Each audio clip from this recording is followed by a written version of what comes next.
तीसरा सवाल है, अभाज्य गुणनखंड विधि द्वारा निम्नलिखित पूर्णांकों के एचसीएफ और एलसीएम निकालिए। हम अभाज्य गुणनखंड विधि कब बताए थे? अभाज्य गुणनखंड विधि यानी अभाज्य संख्या कौन कौन सी होती है? तो हम देखते हैं कि अभाज्य संख्या जो होती है तो कितना है, 2, 3, 5, 7, 11, 13, 17, 19, 23 और इसके बाद 29, 31, 37, 41, 43 और 47। लगभग 50 तक की संख्याओं के बीच में सभी आ जाता है। तो पहला हम निकाल रहे हैं 12 का हम फैक्टर हम वैसे भी डायरेक्ट कर सकते हैं बिना उसके। तो 12 का जब फैक्टर निकालेंगे तो 12 का फैक्टर क्या होगा, 2 गुणे 3 यानी 2 दूनी 4, 4 तिहाई 12। इसके बाद हम 15 का निकालेंगे तो 3 गुणे 5 यानी 3 पचे 15। 21 का निकालते हैं तो 3 गुणे 7, 3 सते 21। छोटी छोटी संख्याओं को हम डायरेक्ट निकाल सकते हैं। तो यहाँ पे 12 का निकालें तो 2 गुणे 3 और हम 15 का निकालेंगे तो 3 गुणे 5 और 21 का निकालेंगे 3 गुणे 7। हम पहले क्या निकालेंगे, एचसीएफ। हम पहले एचसीएफ निकाल रहे हैं। किसका एचसीएफ निकाल रहे हैं?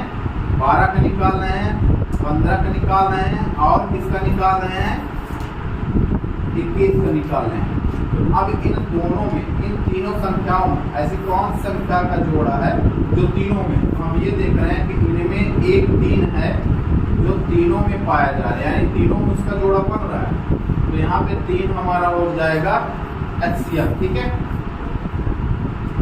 जब 3 हमारा एचसीएफ हो गया, अब इसको हम क्या करेंगे, एलसीएम निकालेंगे। एलसीएम 12 का, 15 का और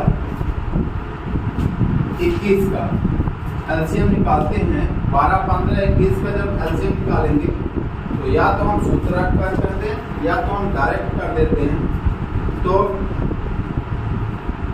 यहाँ पे जिस संख्या का जोड़ा नहीं बन रहा है उसको लिख लेते हैं। 2 गुणे 2 गुणे 5 गुणे 7 गुणे 3 हमारा क्या है, एचसीएफ। अब गुणा करेंगे, 2 दूनी 4, 4 पंचे 20, 20 सत्ते 140 है ना। अब 140 गुणे 3 यानी 140 गुणे 3 यानी 420। तो ये हो जाएगा 420 और ये एलसीएम हो गया, ये एचसीएफ और ये हमारा आंसर है।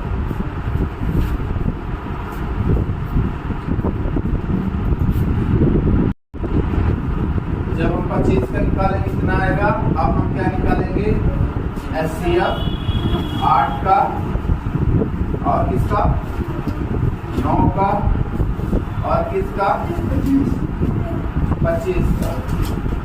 कितना आएगा, इसमें किसी भी संख्या का जोड़ा नहीं बन रहा है तो इसका एचसीएफ आएगा 1। एलसीएम